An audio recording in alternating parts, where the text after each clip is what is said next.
Aujourd'hui, dans la position pas habituelle, au sol, on va entraîner le squat asiatique. Le squat asiatique, également connu sous le nom de squat profond, est une position où l'on s'accroupit complètement, les pieds à plat sur le sol et les hanches proches des talons. Pratiquer régulièrement cette position peut apporter plusieurs bienfaits pour le corps. Le squat profond, il va solliciter fortement les hanches et les chevilles et ça va aider à améliorer leur flexibilité. Cette position va étirer et détendre les muscles du bas du dos, ce qui peut réduire les douleurs et améliorer la mobilité. Les muscles des cuisses travaillent activement pour maintenir la position.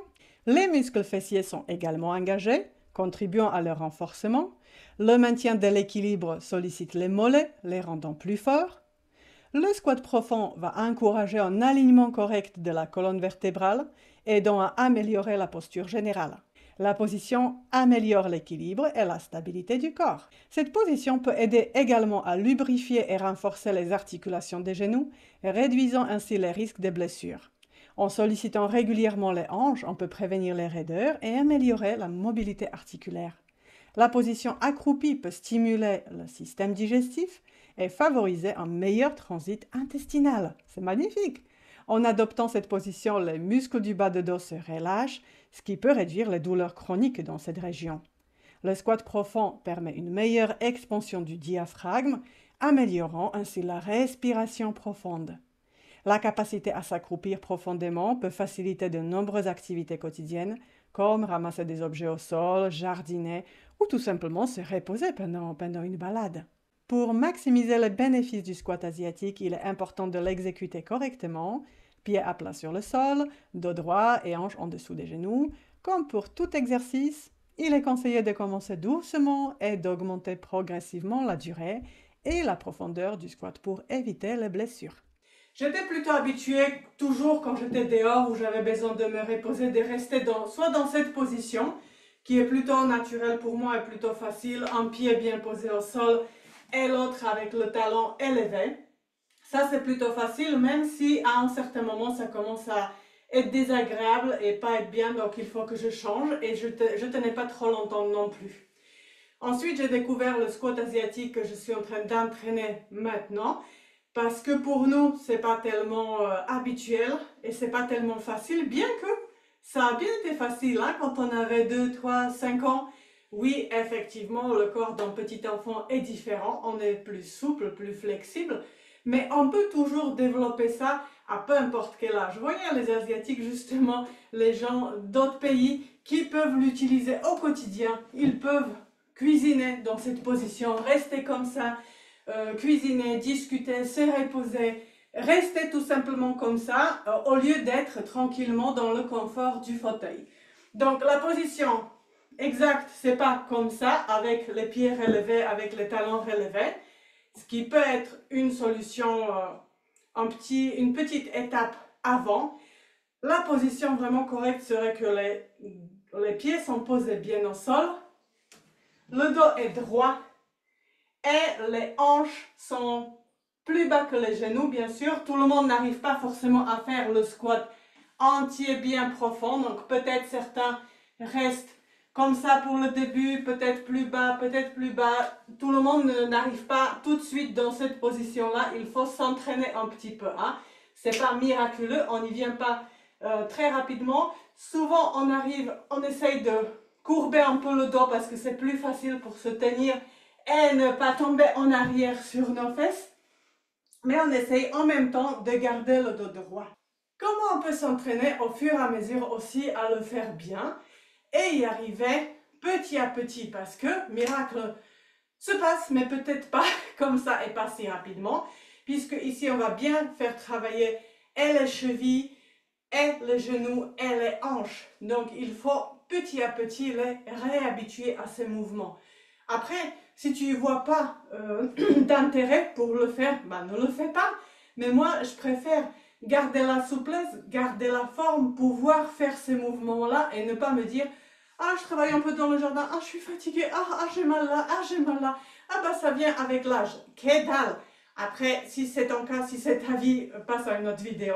Si ce n'est pas le cas et tu veux poursuivre ta vie, je ne vais pas dire vieillir, avancer dans l'âge, avancer dans ta vie. en forme et en bonne santé, ben, on sort de notre zone de confort et on fait tout simplement autrement. Donc, on ne va pas le faire comme ça en soulevant le talon. On va poser le talon, garder le dos droit, au mieux aussi le sourire et rester comme ça. Au début, ça peut être 1 minute, 30 secondes. Et au fur et à mesure, je vais monter et faire un peu plus.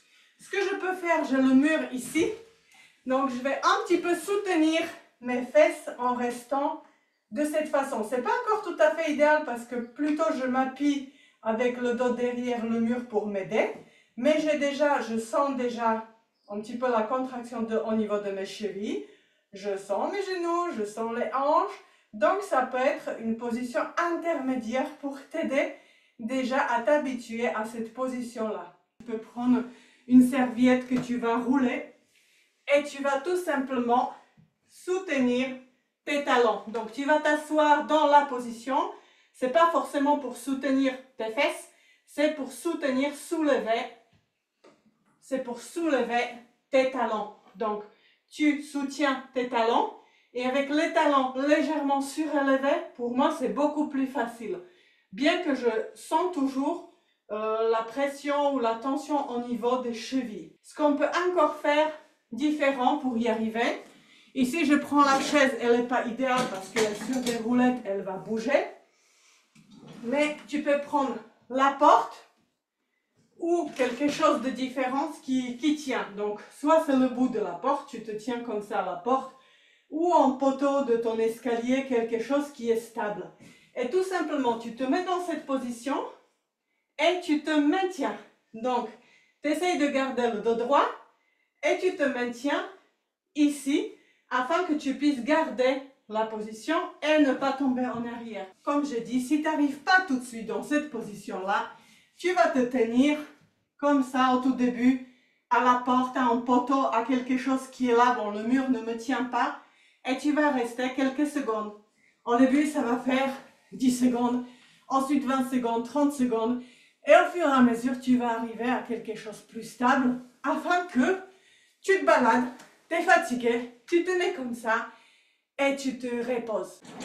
Et tout ceci afin d'éviter d'avoir besoin de ça pour te reposer, mais de profiter à n'importe quel moment, peu importe où tu te trouves, juste faire du bien à ton corps, le tenir en bonne santé, en forme et bien fonctionner. Donc tu vas aider tes articulations, la circulation. Le mieux est de le faire surtout pour t'entraîner dans les bons vêtements plus souples, histoire de ne pas couper la circulation à certains endroits quand les vêtements vont se plier. C'est parti les amis, je lance ce défi. On fait 30 jours petit à petit pour s'habituer à faire le squat profond. On se tient au courant des effets et des bienfaits que ça nous procure. Surtout, prends soin de toi.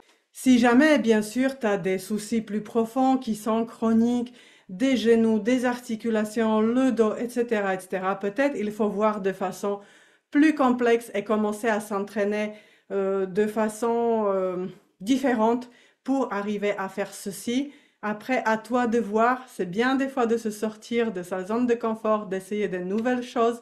On peut commencer petit à petit, 10 secondes, 20 secondes, 1 minute. Ensuite, je vais tenir 5 minutes, 10 minutes et voir ce que ça fait. On peut le faire tout au long de la journée. On est souvent assis à côté de l'ordinateur, donc ceci nous changera de la position. Tu te balades, tu te mets dans cette position, tu te reposes un petit peu et on y va et tu continues, tu avances. Au plaisir d'avoir vos retours, vos conseils peut-être pour ceux qui le font déjà et qui y sont habitués, pour qui c'est déjà plus facile.